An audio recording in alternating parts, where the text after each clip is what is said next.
Well, the Albanese government was planning to trumpet 2 surpluses this election campaign, but that isn't going to work because the budget is likely to show a string of deficits and the extent of Labor's cash splash.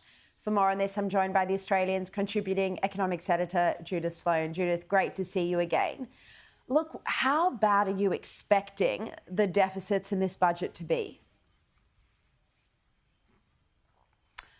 Well, hello, Sharri. Look, I think the deficit for this financial year is actually going to be slightly smaller than was predicted in the May budget, and my EFO for that matter, because the income tax revenue is just absolutely spurting in because of bracket creep. So we've got, as you know, low unemployment, high employment, and therefore you're getting a lot of revenue from income tax, and also commodity prices. They've softened a little bit, but they've held out. So in many ways, Jim Chalmers is the luckiest treasurer that ever there was. But he's allowed the revenue to burn a hole in his pocket, and he's spent up enormously, like over $100 billion extra in the space of 3 years. Unbelievable. We're now heading to federal government spending of $800 billion. I remember when it used to be $400 billion, so it's absolutely extraordinary. Well, I was actually going to ask you about both of those points next. So let's show everyone the graphs. Let's show everyone the actual figures here.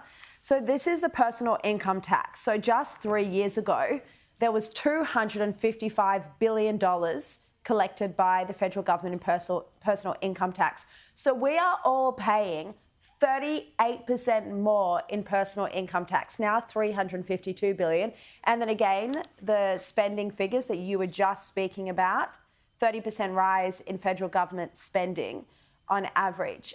So Judith Sloan, when you look at how Australia compares with other countries around the world, we have among the highest personal income tax rates globally. Is this, I mean, you know, many people are paying close to 50% of their salary in tax. Do you think this is something that ultimately there should be reform on? Well, absolutely, but you're not going to get any reform, certainly not in the next month, for example. This is a government that is completely committed to tax and spend. There is no notion of what you'd call fiscal responsibility or seeking to repair the budget. What will happen is that the gross and net government debt will increase.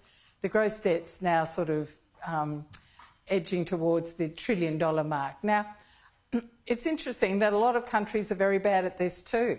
But let's think about this. Australia is a small, open economy, so we can actually afford less in terms of being bad at budget management than some of the bigger countries, particularly the US, which has its own currency and numeraire currency. So I think, you know, it was 2019, we were sort of still worried about debt and deficit. Then we kind of forgot about it during COVID, and maybe there was a degree of, there was a reason for that. But now we seem to have never sort of regained the important principles of managing a budget and having some guidelines to guide that.